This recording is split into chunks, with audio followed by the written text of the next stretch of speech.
Hey there everyone, Maury here. So the purpose I'm making this video is just to give you guys an overview of the challenges that I kind of been talking about on Tuesday. So for those who weren't here on Tuesday, I talked about how as composers and songwriters we want to make sort of a daily challenge for ourselves to write and compose every day. Because really, that's really what we can do as composers and writers is just try to practice our skills every day.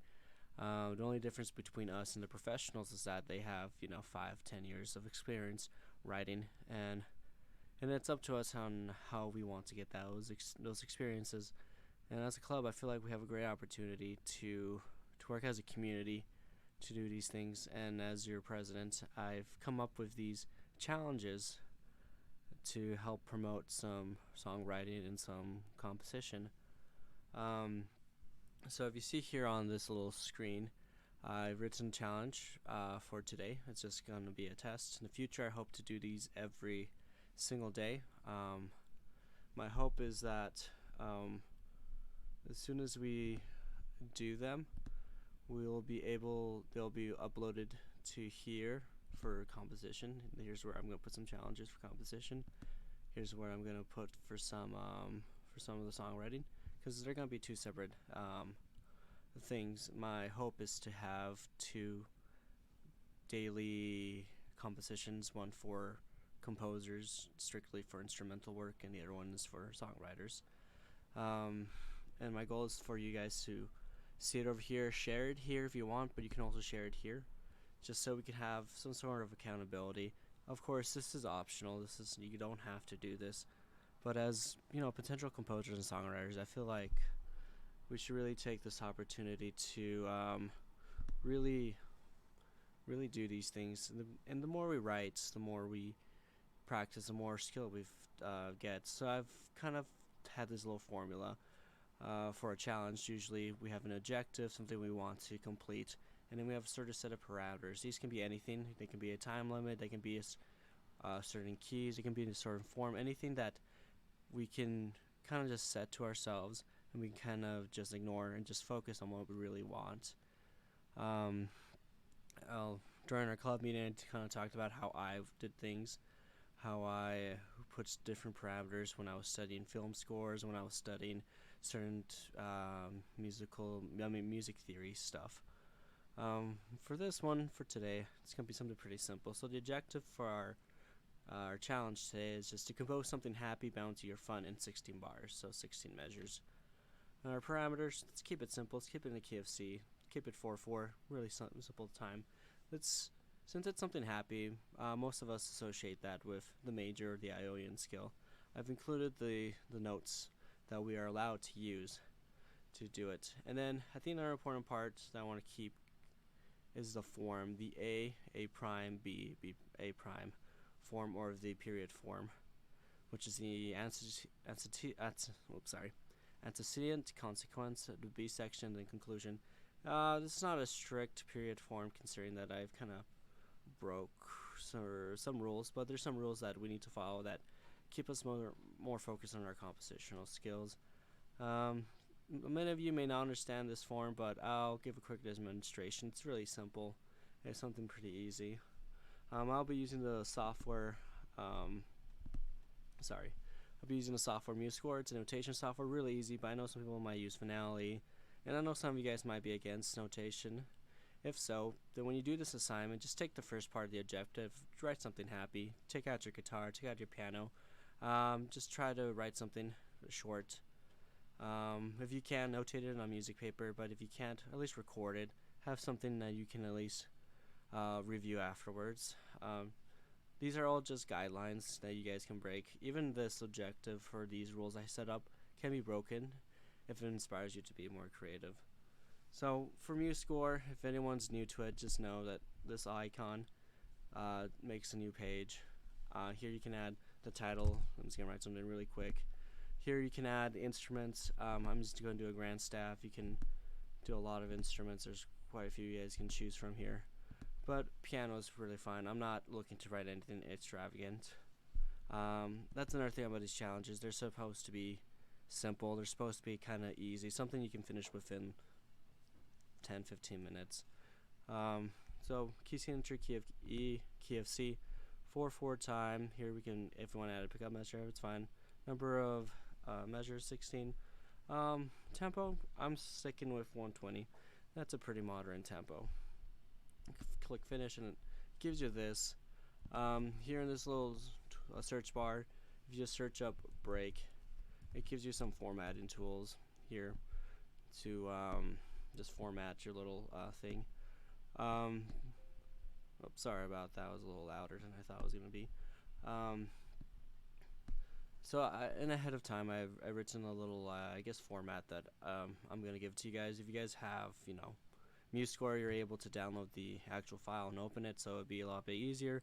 If not, it's fine. Just follow this little form that I have. So like I said, this is 16 bars. I just kind of split it up into 4-bar chunks just because it's easier for me to visualize things like that. And I said it's a period. So a period usually has an antecedent for 4 bars, a consequence for 4 bars, and it's very simple. A lot of songs do this. It's the call and response. You have a little call and you have a little response, a little question, a little answer. But then what I like to do for this, for the next 4 measures, is a little biggie section. It's just a fancy name just to say something new, something different. It can be kind of like a bridge, as in like it's just something different from the previous 2 because it can kind of get repetitive. And then for the last 4 bars, it's something, it's a conclusion. You just want to end it with a strong cadence or a plagal cadence, whatever. Just end something with 1. And since we are doing a period, there's some rules we need to follow. It's just very simple as that the cadence for the antecedent is usually a half cadence, which ends in the 5 chord. And then the consequence ends in a 1 chord. These are little guidelines that you shouldn't really worry too much about, just to give you something to work with. So I just written the numeral 5 for the 5th chord, 1 for the 1st chord, and then 1 down here again. For this first part, I'm just going to walk through my thought process. When you begin writing these things, you have a choice. You can either start with a melody or you can start with writing some chords. Either one works fine. As you do these things, you probably will grow a preference. I usually have the preference of writing some chord progression. And usually start out with the 1 chord. Find out that the 2 chord, and let's do a 4th chord. Pretty simple. It's nothing too, I guess, fancy about this. And then usually in the consequence it repeats, so let's do that chord again. 1, 2, but since we're setting up for a 1, let's do a strong cadence, so a 5 here. Or B section, let's make it a little bit different. Let's start off with the 2, let's end with the 1, and then I find this chord progression, the 6. Is that 6? No, a 6 to a 4 usually sounds pretty good. And then we're in a conclusion, so we're wrapping things up. So 1, let's do a 5 here because it's a pretty fun one. So usually another one that leads up to that is a 2. This is very similar to our consequence, so that's pretty cool. Now that we have that done, let's write some chords. I usually like to start off with the bass, just so I can hear what it sounds like, or have a rough idea what I want. I kind of want a polka feel to it, because polka is bouncy, kind of cheerful. It has a little oompa little feel towards it. And to get that, I found out the easiest way is to we'll hit the root in 1, which is C, and then we'll do a chord here.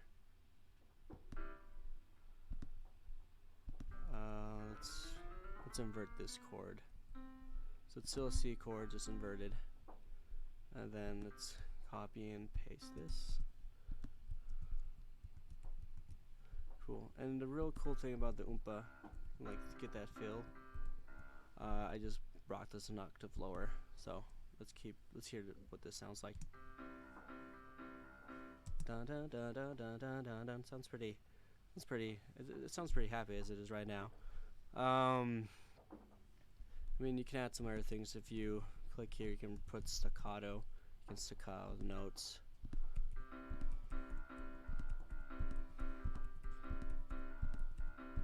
Let's hear what that sounds like. Sounds pretty good. The thing about these challenges, you can ignore a lot of the, I guess, voicing rules if you want to. Because here I would have voiced it a little bit different, but just for simplicity's sake, I copy paste this and then I quickly change this to a 2 chord, which in C is a D minor, which is D F A. So what does that sound like?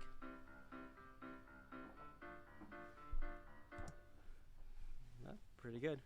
Next one, let's go to an F. This one, I'm going to take a little bit more, I guess, careful view of the voicing, just so it sounds, a little bit more better.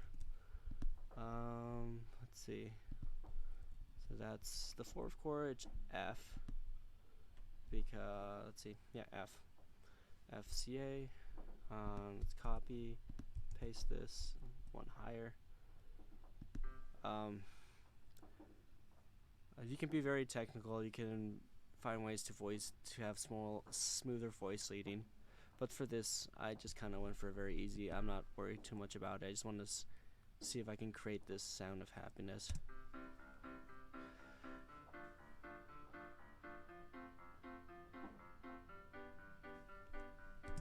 Okay, that sounds pretty good. It sounds pretty happy, sounds pretty consonant. All are good. Okay, so now I notice that a lot of these chords I can just copy and paste down here. The 5th chord's right here. Copy and paste. These are still the same chords, has the same pattern, just follows the new chord progression that we have. Let's see what this one sounds like.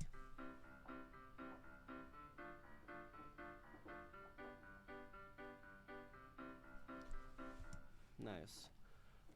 So, usually at this point, I will start working on a little melody. So since it's happy, and after listening for a bit, I've kind of thought of this little cool motif. Since we are started on the C chord, which is C, E, G, pick one of those 3 to start off. You can start on the C, you can start on the little E or the G. I usually like starting off the G. It's G, still a little run. And let's do this one. What does that sound like? Sounds pretty good. Okay, let's da da da da da da. Okay. Okay. Now let's see how all this kind of follows in the C chord, going from a G all the way up to a C, jumping up to an E, and descending back down to a C. Barrage diatonic to the chord. I mean, you can mess around, try to listen to what different sounds you guys can create with this. Really try to experiment, but since this is just a little demo and then kind of press with time, I'm just going to repeat this phrase 1 note higher. Now here it sounds like I need to do something. Now here's something. I'll start on an E, which is actually the 7th of this chord, which I found sounds pretty good. Just because I like that sound. Sending back down to an E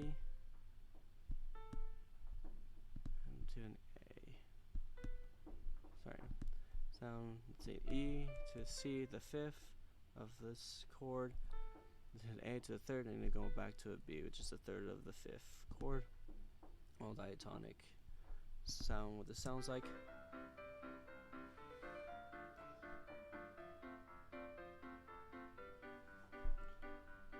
That's pretty good. Let's keep it like that. Let's copy this down here because it's basically, these are basically the same at this point.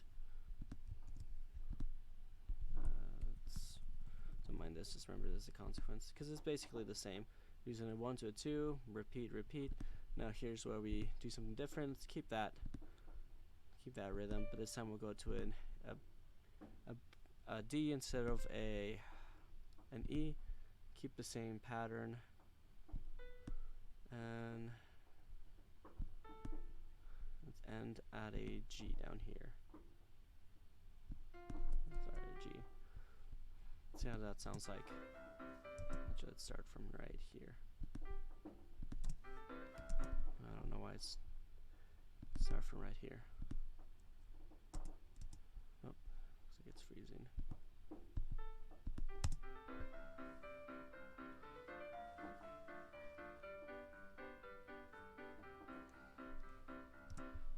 Pretty good, pretty melodic, pretty nice. Now to the B section. Let's copy the same chord structure, because why not? It sounds pretty good. Besides, we've been using these chords for a bit, so less work for me.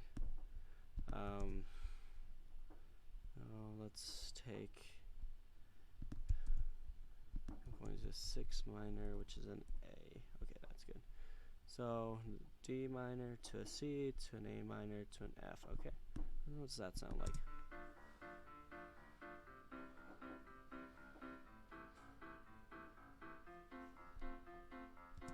Okay. Now here's where we want to do something a little bit different. Let's see, we end on an E, a G. Let's go up to an A. An A, D, C. See what that sounds like. See if we like it.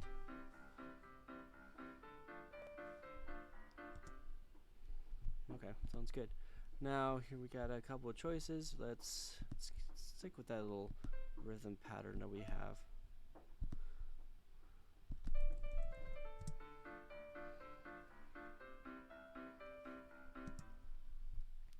Okay, I like it. Okay, A. Let's do it from an E. Let's go down to scale. Let's go up here. Let's see what that sounds like.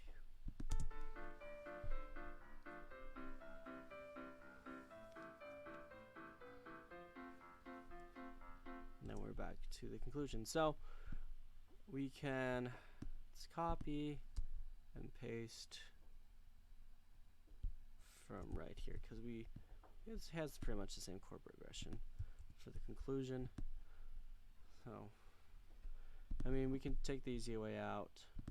We can end on the G here, but let's try N in a perfect authentic cadence, which just means we want to go up to a C at the end. And let me put some of the chords. It ends on a C chord. Okay. So let's keep it like that, but instead let's go up to it. So instead of going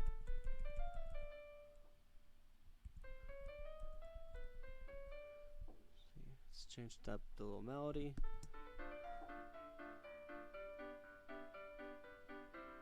Okay.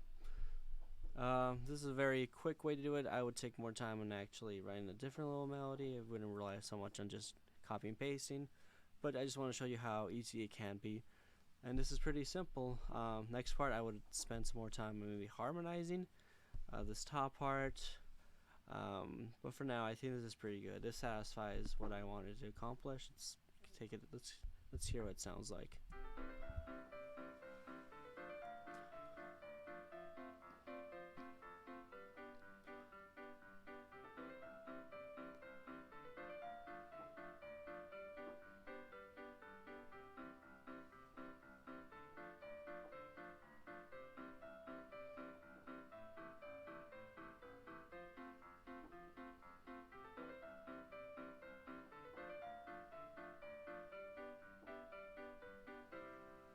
Okay, sounds pretty good. Sounds pretty solid.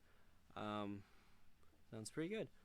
I think I fulfilled the objective. Something happy, something fun, something kind of bouncy. This totally qualifies it. Just know that for this little practice, just have fun with it. Usually when I do this, I take a little bit more time. I experiment with different chords because I could have done something a little bit different. I could have, instead of doing a 2, I could have done a 2 raise, a D major, or so a 2 major, which just means it'd be easy if I just do this, copy, paste, which is just basically with a F sharp. So I just need to know that this will go up, and it would sound something like this.